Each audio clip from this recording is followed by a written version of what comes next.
Chapter 1. The Weight of Brains. In the heart of the kingdom, there lived a young maiden named Cinderella. She was known far and wide for her remarkable beauty. With her delicate features, porcelain skin, and a smile that could outshine the stars, she was the envy of all the women in the land.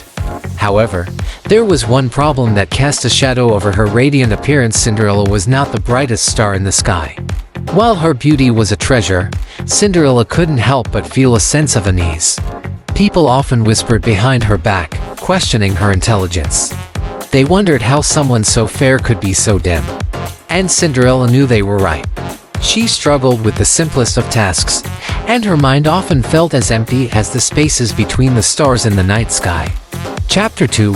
An unwanted invitation. On day, word spread throughout the kingdom that the royal palace was hosting a grand ball. The prince, a man of great intelligence and charm, was in search of a bride. The news sent waves of excitement and anticipation through the kingdom, but it also sent shivers down Cinderella's spine. She didn't want to go to the ball. The thought of facing the prince, who was renowned for his intellect, terrified her. She knew her lack of intelligence would be evident, and she was afraid of being ridiculed or rejected. She pleaded with her wicked stepmother and stepsisters not to make her go, but her pleas fell on deaf ears. "You'll be the most beautiful maiden there, dear Cinderella," they assured her. Chapter 3. The Enchanted Garden. On the night of the ball, Cinderella reluctantly found herself in a magnificent gown, with a sparkling tiara adorning her flowing locks. She felt like a beautiful doll, on display for all to see. As she entered the palace, the grandeur of the ballroom took her breath away. But as the night wore on, Cinderella's fears were confirmed. She stumbled over her words, failed to engage in meaningful conversation, and couldn't comprehend intellectual discussions around her. She was an outsider in her own skin, feeling lost in a sea of brilliance. Frustration welled up in her, and Cinderella decided to escape the grand ballroom and find solace in the palace gardens. She wandered through the moonlit courtyard, unaware that an enchanted garden lay hidden in its depths. Chapter 4. A chance encounter. In the heart of the garden, Cinderella was surrounded by the enchanting beauty of the flora and the soft melodies of crickets. Lost in thought, she gazed at the twinkling stars above when a voice, gentle as the breeze, interrupted her reverie. "Beautiful night, isn't it?" The voice belonged to a young man dressed regally, with eyes as deep and as wise as the ocean.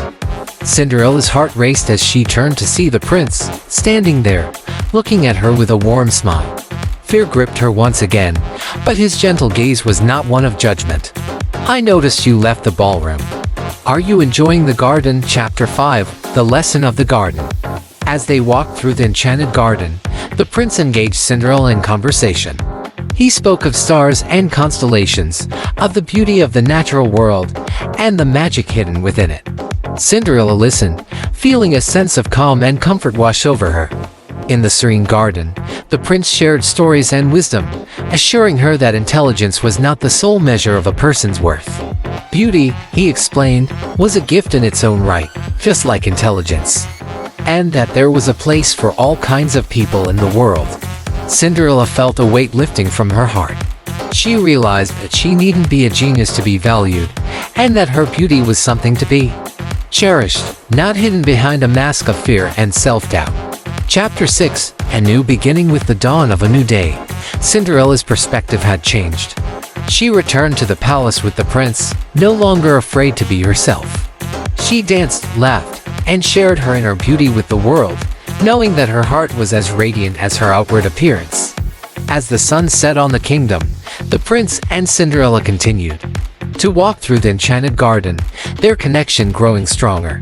They found in each other a perfect balance of brains and beauty, knowing that both were equally valuable. Together, they ruled the kingdom, ensuring that everyone was appreciated for the unique qualities they possessed. And so, Cinderella's tale became a story of finding one's true worth, proving that beauty and intelligence could coexist, each enhancing the other in the enchanted garden of life.